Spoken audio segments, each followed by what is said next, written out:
soal yang pertama terkait dengan keperawatan keluarga. Nah, ini ya, silakan ya 1 menit saya berikan bagi teman-teman untuk bisa membaca dan menjawab soal ini. Oke, rata-rata sudah menjawab option E. Mari kita bahas ya.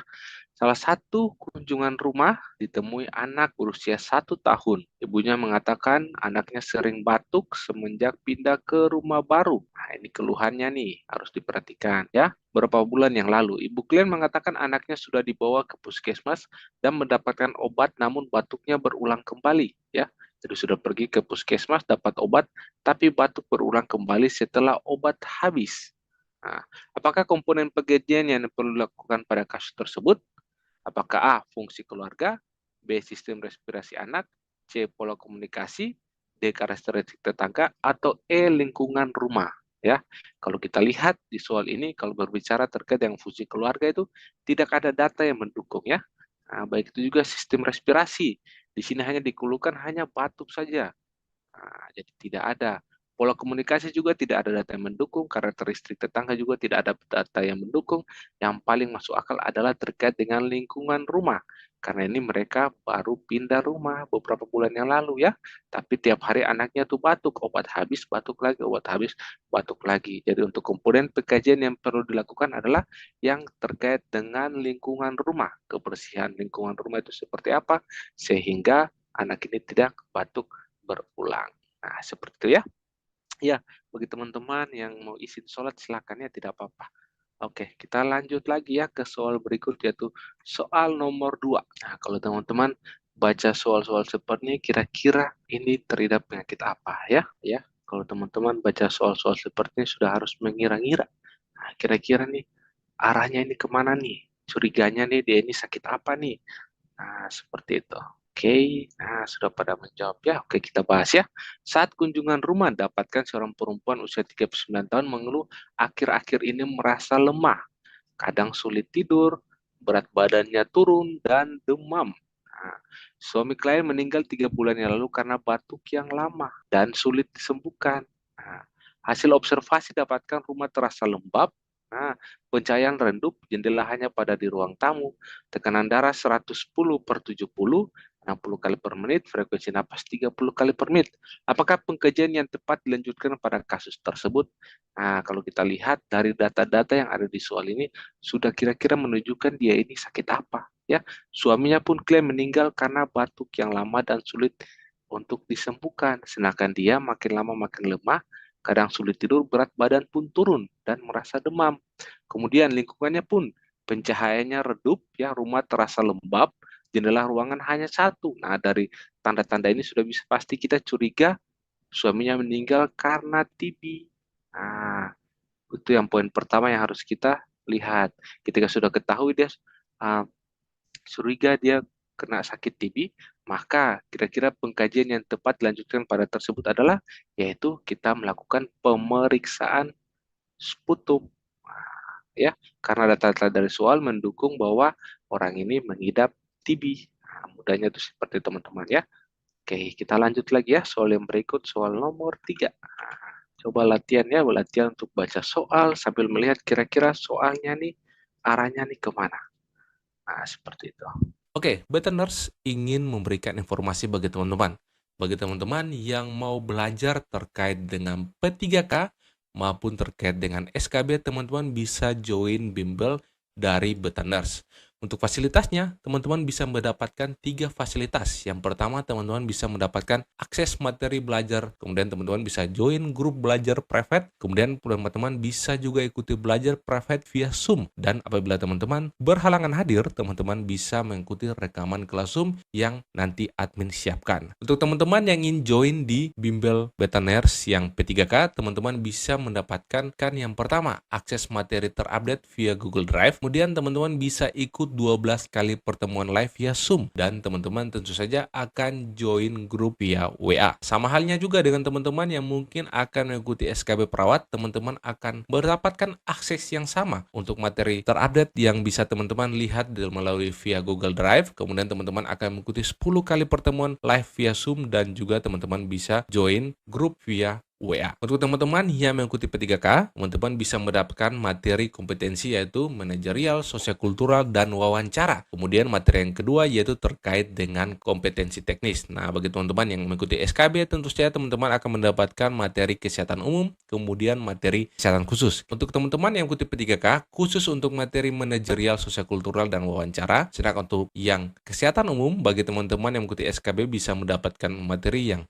bisa teman-teman baca saja ya. Untuk kompetensi teknisnya dan kompetensi khususnya ini ya, teman-teman akan mendapatkan materi per sistem keperawatan, kemudian ada materi tambahan untuk belajar, modul latihan plus jawaban, link tryout dan video belajar, kemudian bonus kumpulan FR P3K tahun 2023. Untuk teman-teman yang join di SKB, teman-teman bisa mendapatkan yang pertama yaitu bonus referensi belajar tambahan, kemudian ada materi ASKEP dan materi yang diupdate, kemudian materi per sistem keperawatan, kemudian update materi berdasarkan kisi-kisi SKB, baik untuk teman-teman yang nurse maupun teman-teman yang D3 keperawatan. Kemudian terakhir, teman-teman bisa mendapatkan link tryout dan video belajarnya. Untuk materi per sistem keperawatannya, di sini admin sudah merangkumkan kira-kira materi-materi mana saja yang teman-teman harus persiapkan. Jadi teman-teman tinggal langsung belajar saja dari materi-materi yang sudah admin siapkan. Ada materi terkait dengan keperawatan anak, gawat darurat, gerontik, jiwa, keluarga, komunitas, manajemen, maternitas, kemudian medikal bedah. Itu adalah materi-materi yang akan teman-teman bisa untuk dapatkan. Nah, untuk teman-teman yang ingin join, teman-teman hanya dengan 200.000, teman-teman bisa mendapatkan semua fasilitas yang ada. Jangan lupa teman-teman bisa menghubungi admin di nomor 0851 6266 6811. Oke, ya, rata-rata menjawab option C lagi. Oke, mari kita bahas ya. Seorang perawat melakukan kunjungan pertama kali pada sebuah keluarga dengan suami yang sedang mengalami rawat jalan setelah kena serangan stroke 2 bulan yang lalu. Nah, kata kuncinya tuh di sini ya. Ibu mengatakan, saya mulai khawatir memikirkan masa depan keluarga, sebab kalau kondisi suami saya seperti ini terus, pasti akan diberhentikan dari pekerjaannya. Ya, hasil pemeriksaan fisik, hemiplegia ekstremistas kanan, afasia, tekanan darahnya 140/90 ya. Apakah pengkajian yang tepat pada kasus tersebut? Apakah pengkajian lanjutan yang tepat yang dilakukan pada kasus tersebut? Apakah A, mengenai struktur peran keluarga, B, fungsi perawatan kesehatan keluarga, C, stres adaptasi dan coping, D, ketersediaan terapi alternatif dan komplementer, atau E, hubungan dan reaksi keluarga dengan komunitas. Nah, kalau kita lihat kalau struktur dari peran keluarga nih ada tapi tidak terlalu menonjol ya, karena di sini yang paling menonjol tuh di sini. Nah, saya mulai khawatir. Kalau teman-teman baca soal yang terkait dengan khawatir nih berarti sudah mulai berhubungan dengan cemas. Nah, kecemasan ya, bisa juga stres. Nah, sudah ujung-ujungnya tuh di situ aja ya. Fungsi perawatan kesehatan keluarga juga tidak, ketersediaan terapi alternatif tidak ada data yang mendukung, hubungan yang option E juga tidak ada ya. Tapi data yang paling banyak mendukung yaitu terkait dengan stres, adaptasi dan coping dari keluarga. Nah, karena di sini ibu mengatakan bahwa dia mulai khawatir karena suaminya ini mengidap sakit stroke sudah 2 bulan, takut diberhentikan dari pekerjaan. Oke, mudahnya itu seperti itu. Kita lanjut lagi ya soal yang berikut, soal nomor 4. Nah, 1 menit lagi saya berikan bagi teman-teman. Oke ya, beragamnya kita bahas dulu ya. Nah, pada kunjungan rumah didapatkan laki-laki berusia 43 tahun mengatakan pundak terasa berat dan dirasakan sejak klien banyak bekerja menggunakan komputer. Nah, klien mengurangi keluhan dengan minum obat penghilang rasa nyeri yang dijual bebas. Nah, sebenarnya permasalahannya tuh di situ tuh. Hasil pemeriksaan ternyata tekanan darahnya tuh 160/100, nadinya 110 kali per menit. Apakah pengkajian yang harus diperdalam pada kasus tersebut? Apakah kebiasaan bekerja depan komputer? Upaya klien mengatasi penyakitnya, kebiasaan olahraga, kebiasaan berobat, atau kebiasaan makan klien. Nah, mari kita eliminasi dulu ya opsi-opsi yang tidak saling berhubungan. Ya, contohnya kayak kebiasaan makan, tidak ada data yang menonjol. Kebiasaan minum obat, tidak ada juga. Nah, ya sekarang yang 3 sebenarnya.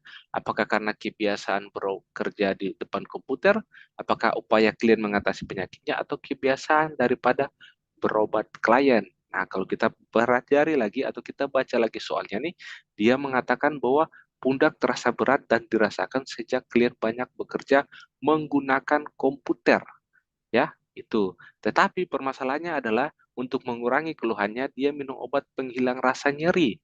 Nah, tapi kenyataannya pada saat kita pemeriksaan fisik, data yang dihasilkan adalah tekanan darahnya tinggi. Jadi, dia ini punya pundak terasa berat dan sakit bukan karena kerja di depan komputer, tapi karena dia memiliki riwayat darah tinggi. Nah, dengan riwayat darah tinggi pun dia memiliki riwayat pengobatan yang salah. Diminumlah obat penghilang rasa nyeri, padahal tekanan darahnya tinggi.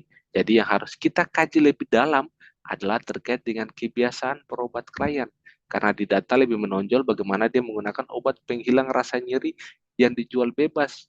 Nah, berlawanan dengan hasil pemeriksaan yang tekanan darahnya 160/100 ya. Jadi di sini pengkajian yang harus diperdalam adalah terkait dengan kebiasaan berobat dari klien. Seperti itu ya teman-teman. Kita lanjut lagi ya ke soal berikut, soal nomor 5. Oke, rata-rata menjawab option A. Mari kita bahas ya. Saat kunjungan rumah didapatkan data anak laki-laki berusia 1 tahun mengalami diare dan tampak lemas. Ya, diare, kemudian tampak lemas. Keluarga mengatakan BAB warna kuning, kehijauan bercampur lendir-encer. Frekuensinya 5 kali per hari selama 2 hari. Keluarga mengatakan anak tidak nafsu makan dan anak pernah muntah saat diberi minum. Hasil pengkajian, berat badannya ini 6,5. Ya, turun ke kulit kembali lambat, suhunya 37,8, slack fever, ya, nadinya itu 100 kali per menit. Apakah data yang perlu dikaji lebih lanjut pada kasus tersebut? Apakah A, banyak cairan yang dikeluarkan, B, obat yang sudah diberikan, C, jumlah makanan yang dikonsumsi anak, D, banyaknya cairan saat muntah, atau E, akses layanan kesehatan. Nah, kalau kita lihat, anak ini sudah mengalami yang tanda-tanda itu namanya dehidrasi, ya.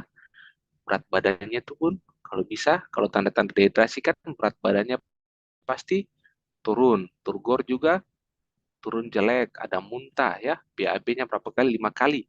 Nah, ini berarti dia sudah mengalami yang namanya pengeluaran cairan yang banyak. Nah, untuk itu yang perlu kita kaji lebih lanjut adalah kita harus tahu kira-kira berapa banyak cairan yang dikeluarkan supaya mungkin kita akan memberikan penanganan lebih lanjut. Contohnya pemasangan infus atau pemberian oralit. Nah, tapi yang paling pertama kita harus ketahui yaitu banyak cairan yang dikeluarkan setiap buang air besar supaya kita bisa lihat apakah dia masuk dalam tanda-tanda dehidrasi atau tidak. Nah, seperti itu teman-teman.